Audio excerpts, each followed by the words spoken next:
কয়েকটা খারাপ কথা বলবো। ধরুন মৃত্যু হলো, মরে যাওয়ার পরে কেউ নিয়ে যাওয়ার নেই, যেটা এখন বাড়িতে বাড়িতে হচ্ছে। বয়স্করা থাকেন একা। সেটা ইতিহাসের পাতায় খুঁজলে দেখবেন যে করোনার সময় যেমন হয়েছে, মরে গেছে, মরে গিয়ে নিয়ে যাওয়ার কেউ নেই। এর আগে গ্রেট ক্যালকাটা কিলিং বা এরকম হয়েছে, কালাজ্বর, মৃত্যু হয়েছে, নিয়ে যাওয়ার কেউ নেই, ডোমেও নেয় না।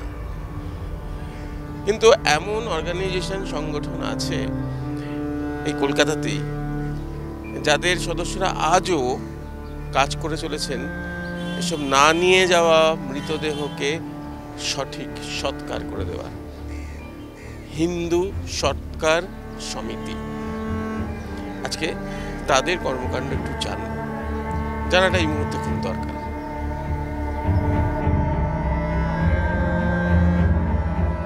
সেই 1932 থেকে ডেড বডি আগলে রাখেন এরা। হিন্দু সৎকার সমিতির প্রতিষ্ঠাই হয়েছিল মৃতদেহ সৎকারের জন্য। শ্যামাপ্রসাদ মুখার্জির দাদার ভূমিকা ছিল অনস্বীকার্য। কালাজ্বর থেকে করোনা, যেখানেই মৃত্যু, যেখানেই ডেড বডি, সেখানেই ছুটে যান এরা। হিন্দু সৎকার সমিতি 1932 সালে এখানে প্রতিষ্ঠা হয় কলকাতাতে, 100 নম্বর মহাত্মা গান্ধী রোডেতে। তখন হ্যারিসন রোড নাম ছিল। তো তারপরেতে দিদেন কলকাতার যারা অর্থবান লোকেরা, তারা সেই সময়তে এ করলো যে একটা হিন্দু সৎকার সমিতি প্রতিষ্ঠা হোক, এবং এই জায়গাটা তখন কেনা হলো। কিনে হিন্দু সৎকার সমিতির বিল্ডিংটা তৈরি করা হয়েছিল 1932-33-তে।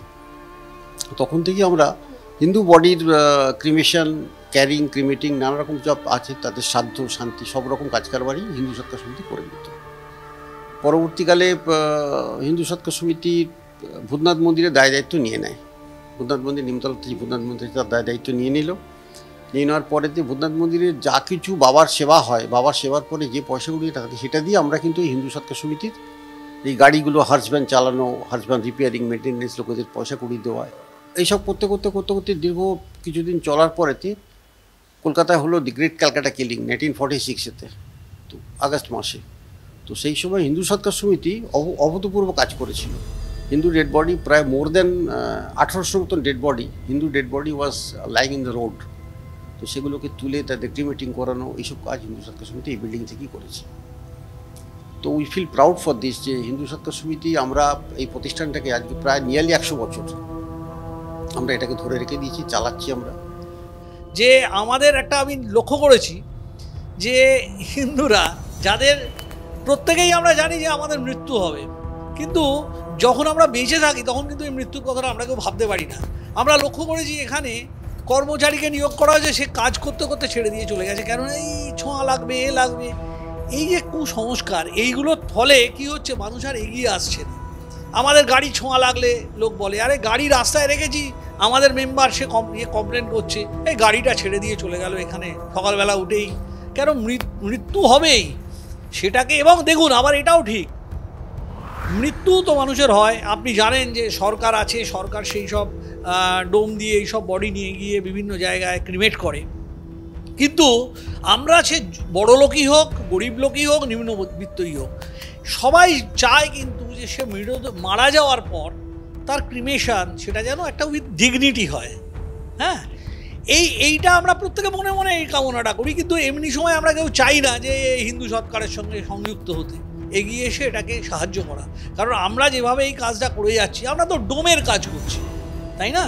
আমরা সবাই ডোম, এই ডোমের কাজ করার জন্যই আমরা এখানে এসছি, সংযুক্ত হয়েছি, সুচারুভাবে এটাকে চালনা করার চেষ্টা করছি।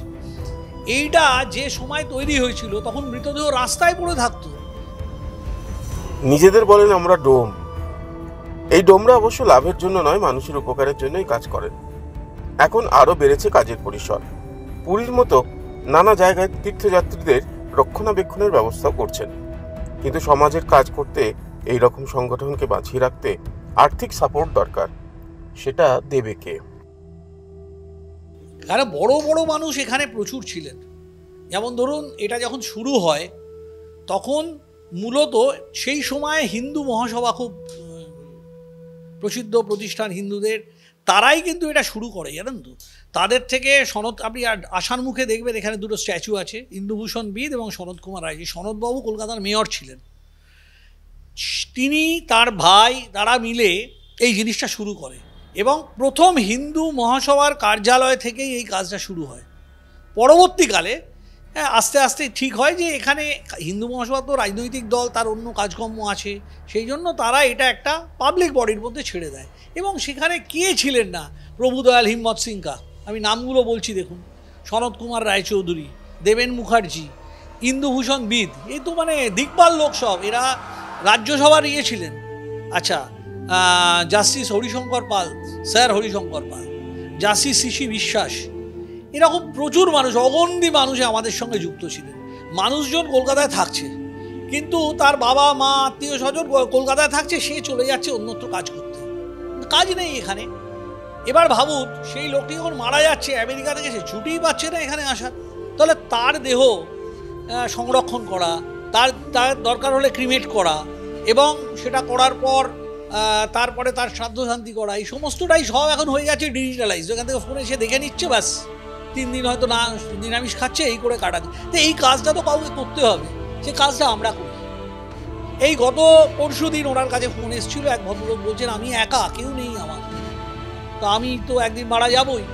মানে চিন্তা করুন, প্রতি রাত্রিরে ভদ্রলোক ভাবে যে আমি কাল সকালেই হয়তো আর থাকবো না, তো আমার পাশে কে দাঁড়াবে? আমার পাশে হিন্দু সত্তা সমিতি। এই জন্যেই আজকের আমাদের এই সংস্থার প্রাসঙ্গিকতা, আজও এই সংস্থাটা চলে আসছে এই জন্য।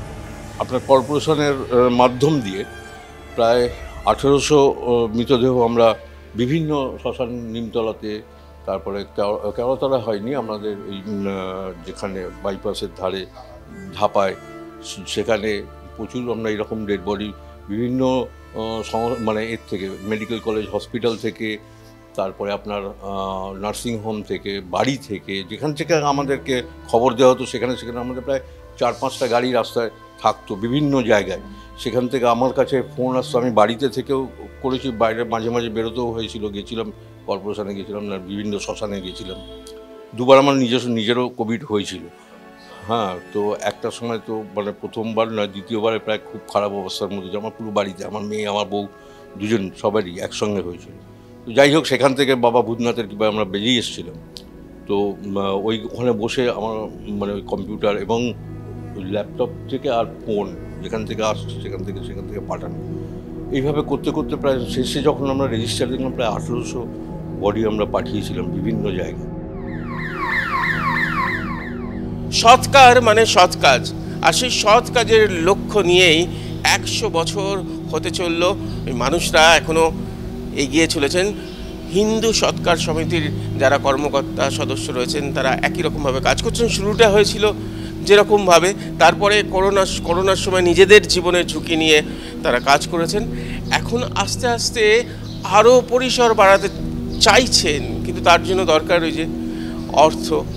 সেই অর্থ সাহায্য বা আরও অন্যান্যভাবে আমরা যদি এগিয়ে আসি, আমাদের দায়িত্ব সেটা, তাহলে হিন্দু সৎকার সমিতির যে মানুষরা নিরলস কাজ করে চলেছেন, সেটা আরও অনেক বেশি পরিমাণে হতে পারে, আরও গতি পায়।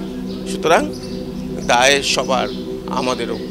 আর এখন এগিয়ে আসতে হবে সবাইকে এই কাজ চালিয়ে যাওয়ার জন্য, এগিয়ে নিয়ে যাওয়ার জন্য। সুরজিতের সঙ্গে প্রীতম দে, ক্যালকাটা নিউজ।